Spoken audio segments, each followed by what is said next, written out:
Go ahead, Zach. You do your yo thing.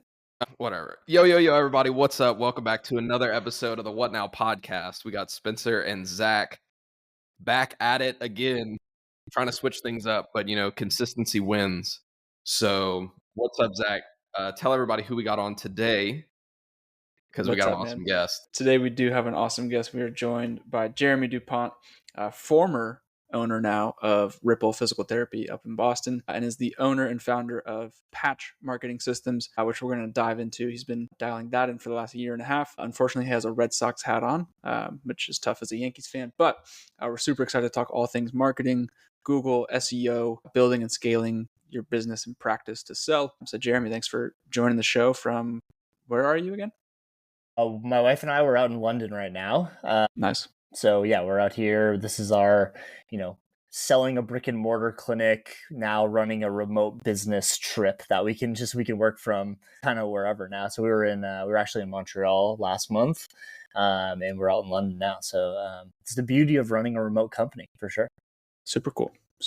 So let's dive right into it. Right before we hit record, we were talking all things copywriting, but with that, what got you started with Patch? What got you started in email lists and all of that? Just kind of take us through a quick origin story. Yeah, I think kind of long story short, the physical therapy clinic that I started back in 2021. I was kind of like classic story of I had a traditional job at a clinic pre-COVID. COVID happened, that clinic shut down. I got furloughed. I went self-employed, and I started my own cash-based physical therapy clinic in Boston because of all of that happening. And, I was running my own show, and as a solo provider, my schedule was super busy, but I knew I wanted to grow something, and, eventually ended up hiring another physical therapist, and, found out very quickly that, I can get my own schedule full and I can have word of mouth referrals, and it's very easy to keep my schedule at, I was doing hour-long one-on-one sessions, 30 sessions, 35 sessions a week was kind of like what we were shooting for. So for me, that was pretty easy. But as soon as I brought somebody else on, I was like, shit, I don't know how to get any patients on their schedule. And, I knew I ended up hiring a marketing company that like did all the email writing for me, and they did SEO and they ran Google ads, and it was very inauthentic. It didn't talk to like our niche or our demographic at all. And it didn't work. I spent like $10,000 in like a 3 months time. And I realized very quickly that I needed to figure out all of this stuff. And I was already writing an email newsletter. That was something I picked up during COVID. And, I really enjoyed that side of it. So, kind of talking about copy, that's where, I really went down the copy rabbit hole. I listened to a lot of My First Million podcast. I don't know if you guys have listened to that before, but Sam Parr, exactly. Yeah, that's like one of my guys for like the copy side of things. He preaches like copy work, which is, you find like a couple articles or a blog post or a book that you like. And, basically what I did, and I still do to this day, is a couple times a week, I'll just, block off 30 minutes and I'll just hand write and copy down word for word a blog or an article that I liked and I resonated with. And that's kind of how I built my style and my voice and have become a decent copywriter. super cool. Thanks. So, I mean, I know a lot of our listeners probably have like crossed over with, the Wealthy Practitioner podcast, and a lot of people kind of heard you on Steph's thing. And I'm so glad that you guys have gotten to do that episode, because I feel like you and Steph are like the two, or really Patch and the Wealthy Practitioner, are like probably the two most important people on my team and board of advisors, and really the people who have built the success of my practice, alongside with our team in person. But dude, I mean, the Patch system is like foundational now in our practice. So can you give people like a really deep dive into, what is Patch? Who is it intended for? What is it intended to do? And how do we know if we're a good fit for the Patch system? Yeah, so I think it's a really good way to put it, because we handle like basically all of your sales and marketing is really what the Patch does. And I know a lot of like what Steph does, and like on the physical therapy side of things, you talk about Jared Moon, his his company, PT Biz, they, kind of do the same thing that Steph does for physical therapists. And it's really like business systems and how do you actually run a business. So we complement that style of a mastermind group really well because we're doing a lot of the sales and marketing side of things. So when I'm talking about Patch, I usually break it down into it's 3 different things is what we do. The first thing is we build out like your backend systems for you. This is all through a CRM, so a customer relationship management system. We use HubSpot for this. Basically, what this is just a place where you can store, organize, and keep all of your leads. A good CRM will also automatically nurture where your potential and current patients are at in the buyer's journey. So somebody, a new patient reaches out, what type of messaging are they getting? How do we get them from just filling out a form on your website to actually coming in for that evaluation and then getting into a care plan? When somebody's in a care plan, what type of messaging are they getting there, so that you can try to promote some of your ongoing services? So a really good CRM will, not only do a lot of the top of funnel stuff and get people in the door, but it also nurture your current customers and get them to continue purchasing with you over and over and over again, so that your lifetime value for those patients will go up. So we build all of that stuff out for you. We customize that build. Spencer, you've gone through that process. Zach's kind of in the thick of it right now. That's the first thing that we start with everybody. And then, we do 2 other things. One of those things is like on the done for you marketing side of things. So we run Google ads. We do like back-end local technical SEO and blog creation for your SEO.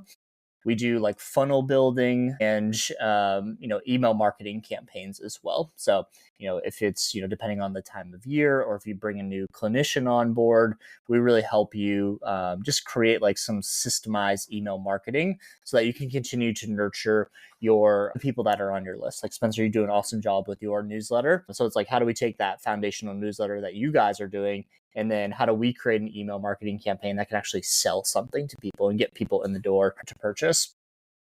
And then the last part of all that stuff is on the support side. So we really like teach you how to do all of this stuff as well. It's like a CRM isn't any good if you have no idea how to use it. So, we have a whole onboarding team that sits down with you and we teach you how to actually use HubSpot.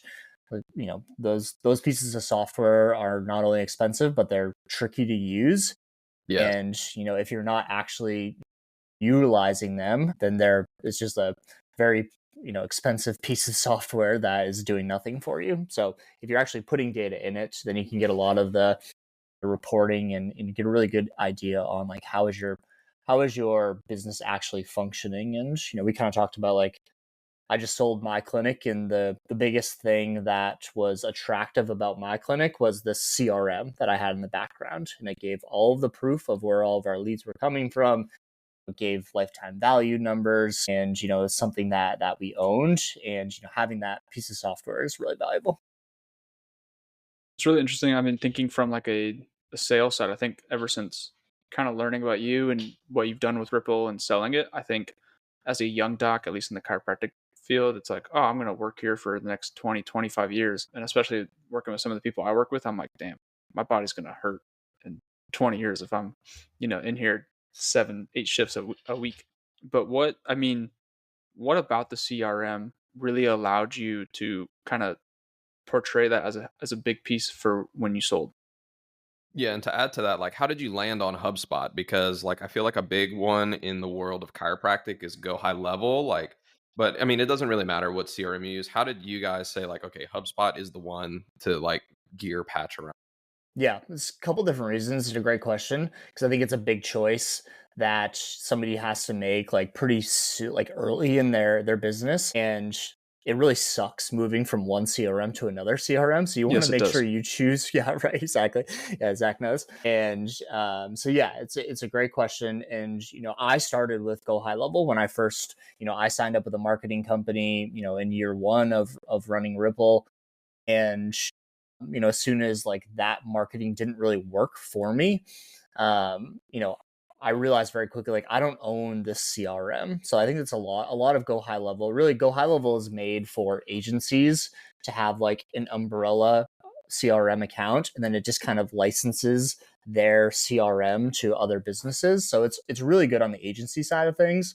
but not so good for a small business. And I think, and of course I don't know, but if I went to sell my business and I didn't actually own that CRM, it probably would have been something that I would have lost, maybe a multiple on the actual sale process. So that ended up working out nicely for me. But the biggest thing was just like the analytics, and to Zach's question of like why a CRM is so important.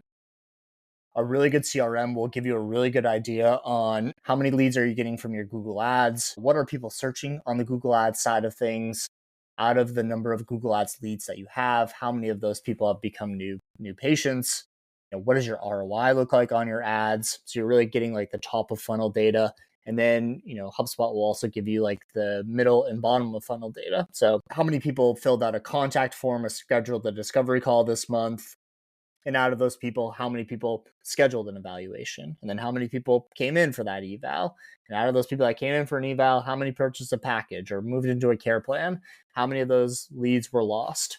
So what that, like all of that data and those percentages on that funnel, what it gives you an idea of like, where are the holes in your business systems right now? And what do we need to do in order to fix those? Go High Level just didn't really give that data well enough. And HubSpot, just knocks it out of the park. That's really what they're there for. So that's, why I ended up switching. So with that, like building out patch, and I know like a big reason is, I mean, it's in the name, but like you patch up systems, right? And so like people are falling through the place, in case no one picked up on that one. Yeah. But with that, I mean, when you're onboarding clinics, whether it be a chiro clinic or a PT clinic, where do you see a lot of the drop through in their systems when they're trying to nurture or not nurture or whatever that looks like? Where are people typically missing the mark, if you will? We see a lot there's two different places. The first one is like initial reach out, whether that's like a phone call or someone filled out a contact form or scheduled a discovery call, to actually scheduling that evaluation. That a lot of times that's because like, clinic owners will have like an admin in place there. And if the admin doesn't really care, or they're not really following up, or there's no speed to somebody filled out this form and we're taking 72 hours to reach out to that potential patient, then, that person's not going to come in. So we see that's one of the biggest things that we fix, pretty quickly for people inside of patches. We get the data and we realize that, all right, you got 100 leads this month, but only 50 of those leads scheduled an evaluation. So you're only at 50% there. If we can get that to 60 or 75, like that's a huge shift in your business. And that's a, $10,000-$20,000 swing just in 1 month. So that's usually the first thing that we see. And, I used to take all of the phone calls for Ripple. So I've taken, 500 plus discovery calls, and, I ended up putting like a whole course together, because selling on the phone is a whole different ballgame, especially if you're doing it to a Google Ads lead. Like you have to understand how to, talk to those people. And especially in our like physical therapy cash-based world, it's a sales call, right? Like you've got to convince somebody to come in. So that's definitely the biggest drop off there. And then, kind of throughout the rest of that funnel, it really depends on, by clinic. Maybe they don't tee the leads up well enough for that initial evaluation, or the verbiage is wrong in some spots. And that's where we just input the automated emails to fix whatever's going on. Yeah, there's like a word I feel like a lot of people use like in marketing and emailing that, until you're in it for enough times, you really don't understand. But I feel like the word is like nurture. Like, what does nurturing, can you define like what is a lead for people? Like, let's get like down to like the basics, because a lot of our listeners are in school or they're just opening their practice. And I think that, man, like who knows where my practice would be at this point if I would have started with Patch and like had this foundational knowledge. Because I started like a year in, right? And I was like, oh man, like I have all these leads that like fell through the cracks. And so can you define like what is a lead for us, and what does it mean to actually like nurture your leads? Yeah, so I would define a lead as anybody that's expressed interest in your clinic. So whether that's they signed up for a newsletter, they came to an event that you put on, maybe they downloaded an ebook, they stopped by a table at a race that you guys were working at, or something along those lines. So you have their information, and they willingly gave you their information. That's how I would, define a lead. Then when we're talking about nurturing, really what nurturing is just making sure that you're staying top of mind with that lead, so that when they're ready to move forward with, whatever your service is, that, say they hurt their back or they need some sort of care, then you're the first person that they're going to reach out to because you've nurtured them. And, there's a big difference between nurturing and selling as well, right? Like nurturing is continuing to educate and entertain, whether that's through a newsletter or, educational content. So you can nurture somebody, like I said, with the newsletter. Instagram is a really good form of nurturing leads because you're continuously putting out content. Hopefully it should be entertaining, it should be educational. So all the things that you're putting out there, especially now, things are changing with AI and everything. YouTube videos are becoming way more important. YouTube has become a really, really big platform. So, making sure that you're putting content out there to stay top of mind, educate and entertain all those leads. Super cool. Super cool. And then with that, I mean, when you say newsletter, is that like a big monthly newsletter with like, 5-6 pages in it? Is it a weekly newsletter? What does that look like? Is it like a 5 bullet Friday, Tim Ferriss style? Yeah, I usually what I tell clinic owners is whatever you're going to be consistent with, do that. Because I think, again, like the most important thing is getting something out there, whether it's monthly, whether you want to commit to it weekly. When I was running Ripple, I wrote a Tuesday morning newsletter and it was just like conversational style. I was just kind of riffing on, what I saw at the clinic that week or something about the socks or Boston Marathon coming up or, anything along those lines. I was just kind of shooting the shit. People really liked that and they resonated with it. I do a similar one with Patch now. Every Tuesday I send out sort of a similar one, but I also do like a bullet point style one as well, where I'm just like sharing educational content that I've come across that I thought was interesting. So I think you can do either one of those. The most important thing is just like stay consistent, and you have to make sure that it's educational and entertaining. Those are the two big things. If it's not educational, it's not entertaining, people are going to see it as junk. And if you ever go to try to sell something via email marketing, it's going to be really, really hard. Yeah, I mean, so in terms of consistency, I mean, I feel like marketing is something that like is really, I mean, we go to school. I mean, you went to school, we go to school to be clinicians. We don't go to marketing school. We don't come out with a marketing degree. And so I feel like a lot of people think that marketing just means posting on social media. Like I think that's a lot of people's misconception is like, oh, I'm marketing quote if I just post on social media, like come get adjusted, that or come to PT, fix your back. Like I think that's what it is. But one of the things that I think has been the highest lever or the most advantageous lever in our thing is Google ads. And I think the way that you explained it on Steph's podcast and the way that you explained Google ads versus Facebook ads is like just really awesome. So can you tell people about like, what are Google ads and like how Patch specifically uses them to, generate leads for people? Yeah. So, kind of what you're talking about of like how I describe, I don't think that meta ads are bad. I think like there's a place for them for sure. But if I have a limited ads budget, I'm going Google, 100% of the time, with my first couple $1,000s worth of ad spend. And then you can start, looking at meta, because the way I look at Google ads versus meta ads is that meta ads is like a billboard of like you're driving by, you see the billboard, but it's not like it wasn't something that you were looking for. It's like, oh, that was cool.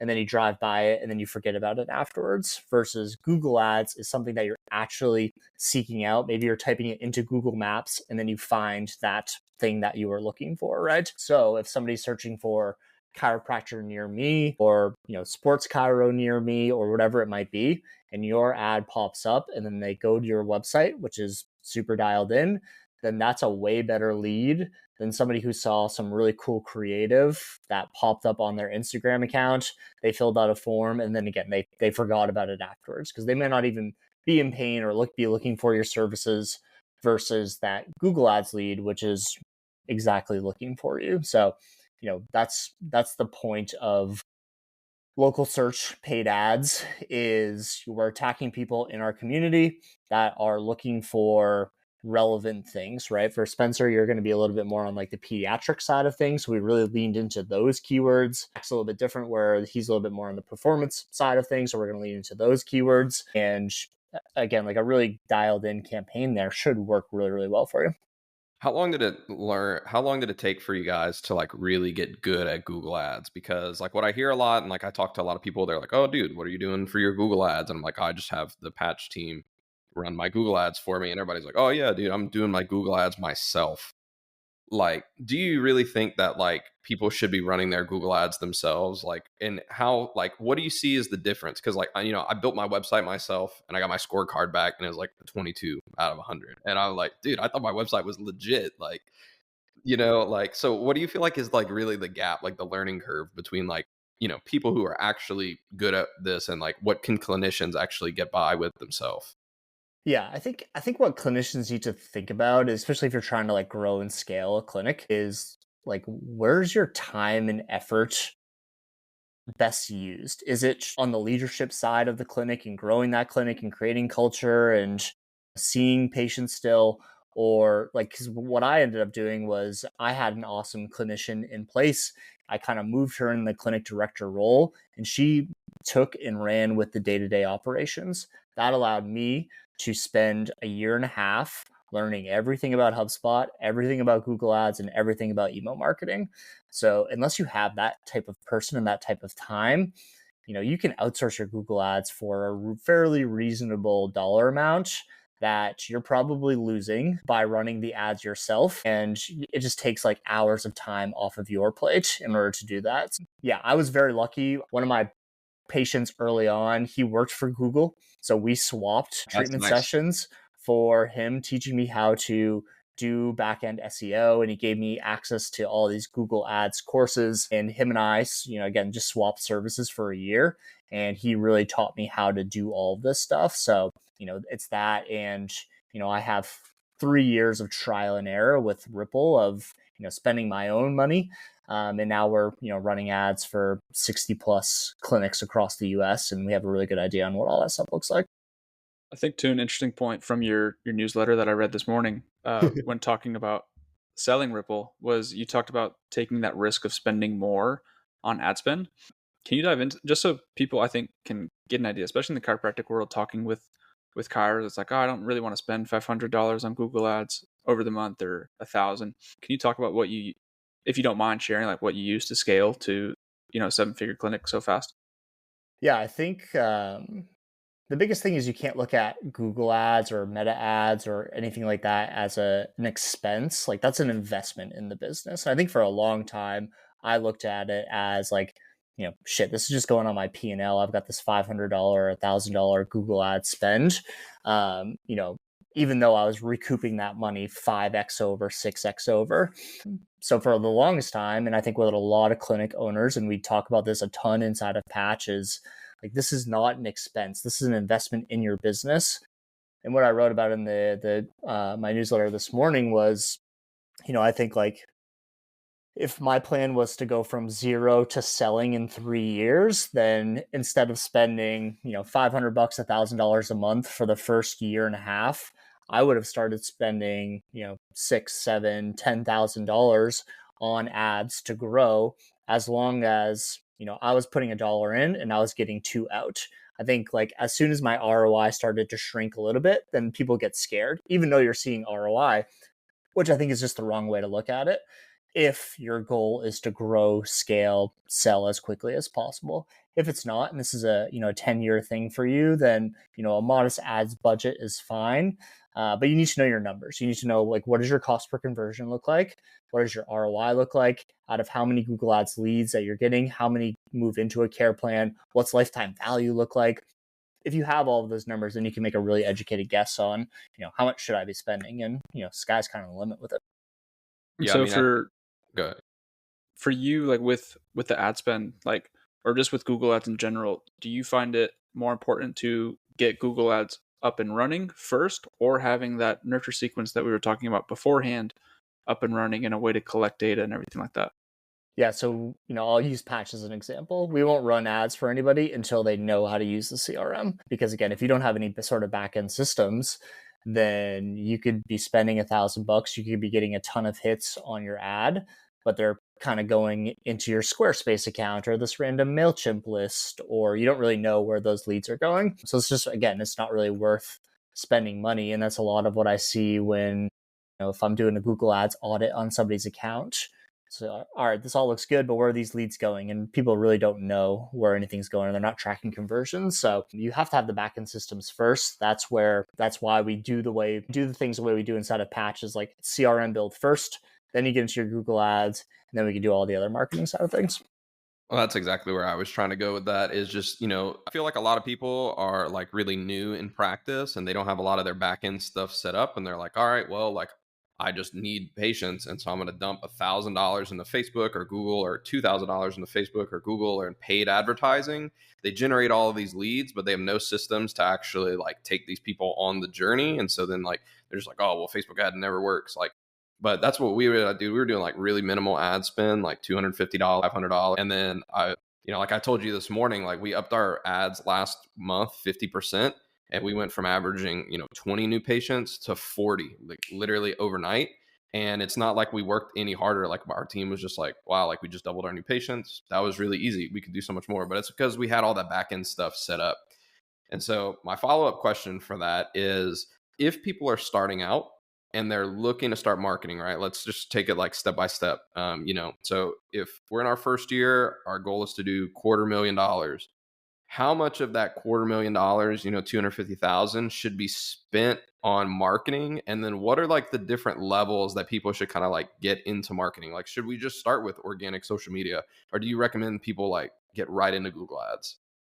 Yeah. This is going to sound counterintuitive to the business that I run, but like if you're a brand new clinic, the most important thing in those first couple months, the first year, is your local network. So you need to have that local network dialed in. You need to be out and meeting the gym owners there, meeting the physicians in the area, hosting events. Like Spencer, I think you guys do a really good job with that. Of like, there's always stuff going on in the Argyle community. Like that's where everybody needs to start, because if you start running ads and nobody knows who you are and you have no sort of reputation in the community, they're not going to work as well as what they would if you had already had a reputation in that community. So I think the first thing all new clinic owners need to do is pound the pavement, get the local marketing side of things down, and really make a name for themselves in that community, so that then they can start throwing some money at ads. The important thing with the local marketing side of things is you don't want to do all this local marketing and not have a system to track all of these leads. You don't want to do all this work and then it's all for nothing, because then you get super frustrated and then you start spending multiple $1,000s in a month on ads, and that's a bad kind of rabbit hole to go down. So that's what I tell every new clinician that's going self-employed, side hustle, starting their own clinic, is you've got to pound the pavement on the local marketing side of things. This is where CRM comes into play, and you can use free version of HubSpot for this. The starter level is $20 a month. It's really not that insane. And just make sure all of the leads that you're collecting, you're dumping them into your CRM so that things are organized. So that when you do grow and you do scale, you already have a HubSpot account already set up. You can start paying the little bit extra. And we work with a ton of, again, side hustlers, new clinic owners, and get those back-end systems set up for the local marketing side of things. Yeah. Okay. So then after we got local marketing, what's like our next step into like scaling into the larger clinic? Yeah. So, there's a bunch of different things you can go down. I'll stick on just like the marketing side of things. So you're pounding the pavement, you're gathering all of these leads. That's where the next lowest hanging fruit is going to be the newsletter. Whether you're sending it out on a weekly basis, if you've got more time, then starting that out weekly is going to be what you want to do. If not, kind of what I tell people is like, you've got to be doing it at least monthly. A quarterly one doesn't really hit home hard enough. That next step is going to be sending out that marketing, the newsletter. From there, the local marketing side of things and staying top of mind with a newsletter.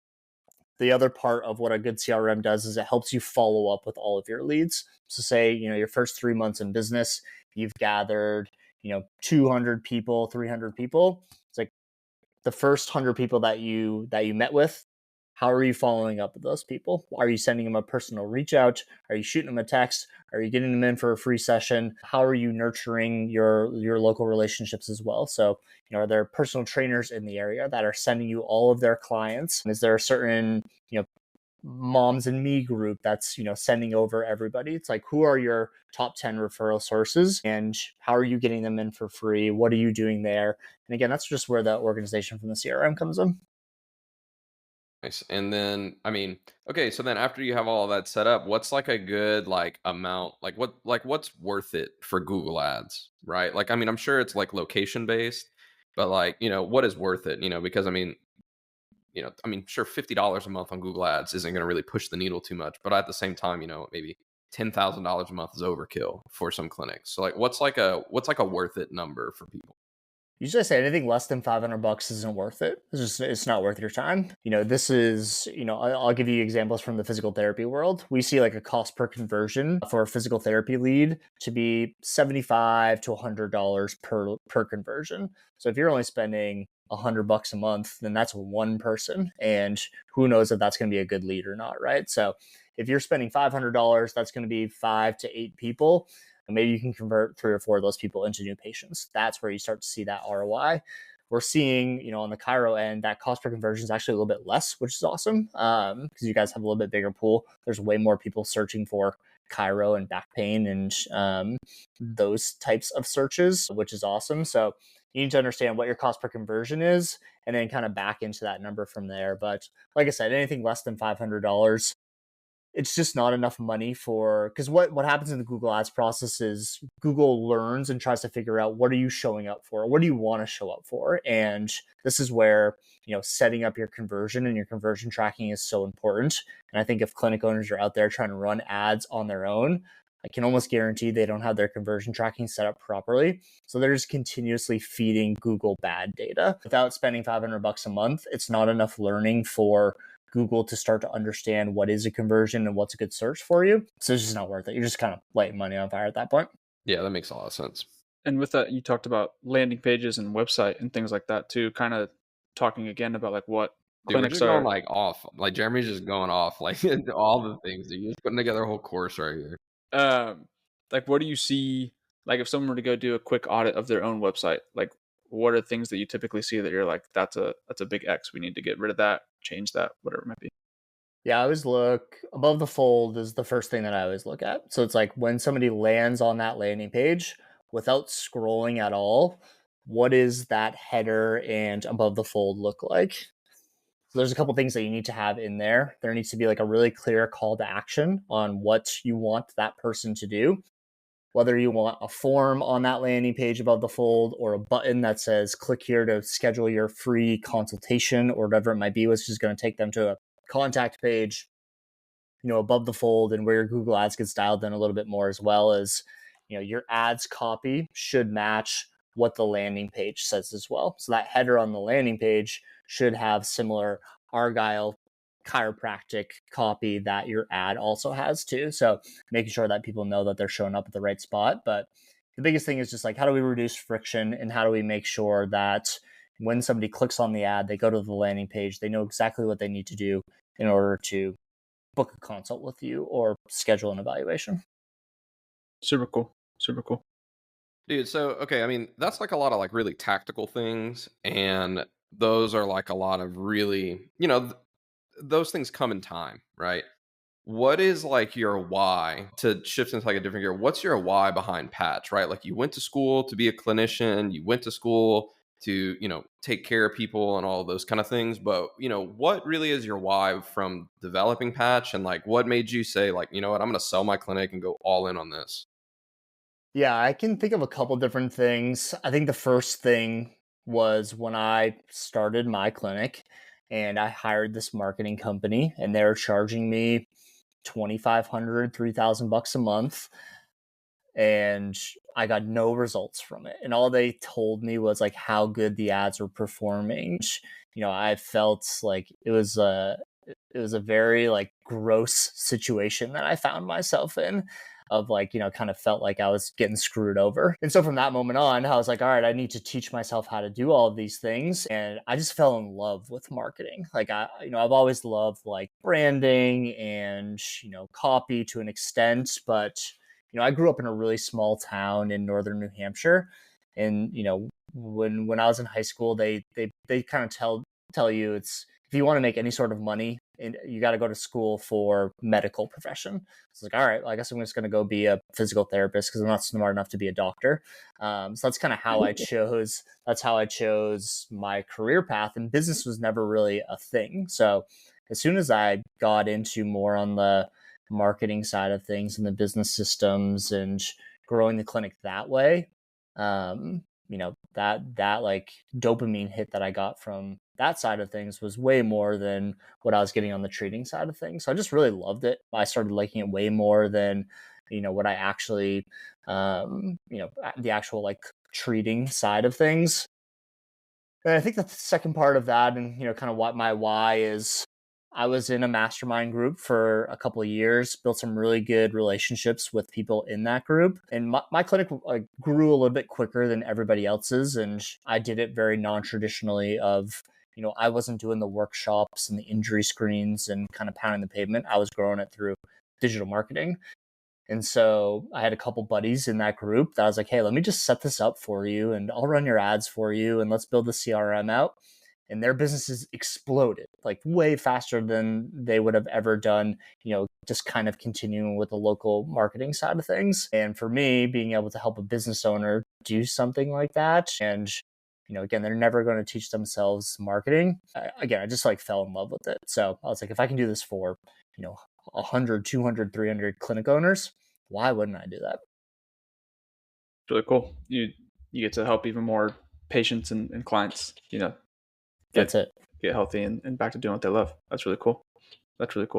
And so what's the future of Patch as you're now full-time Patch guy?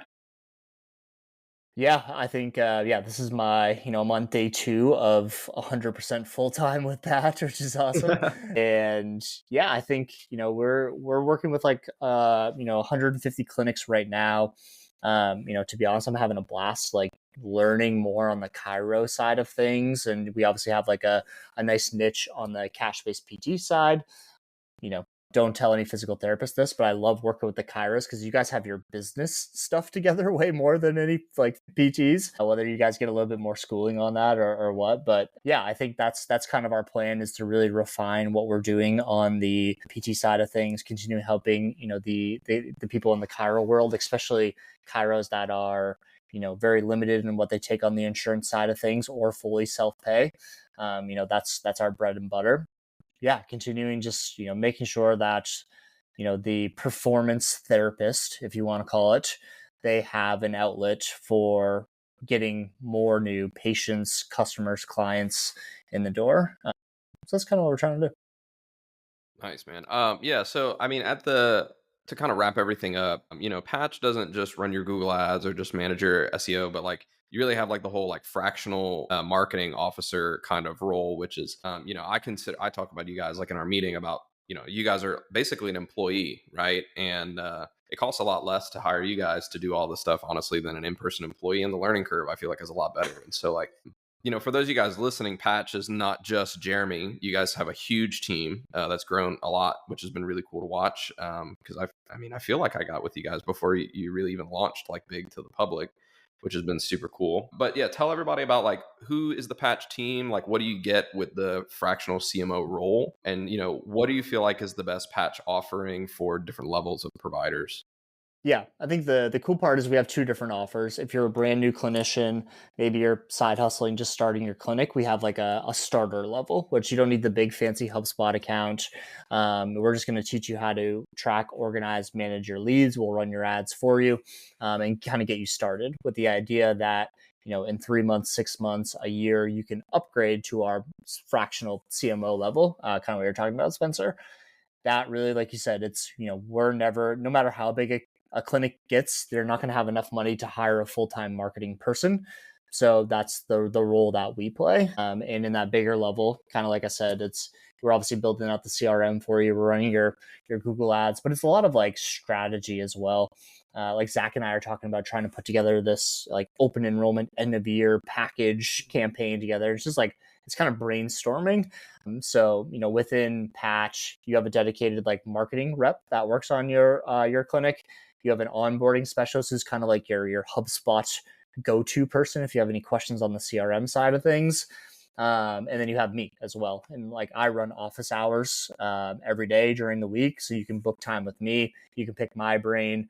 We leverage Slack. That's where Slack is where all of our stuff is housed. So you kind of have access to us 24/7. And that's kind of what the program looks like. It's awesome. And how would someone potentially get started with Patch if they're listening, they're like, I need this?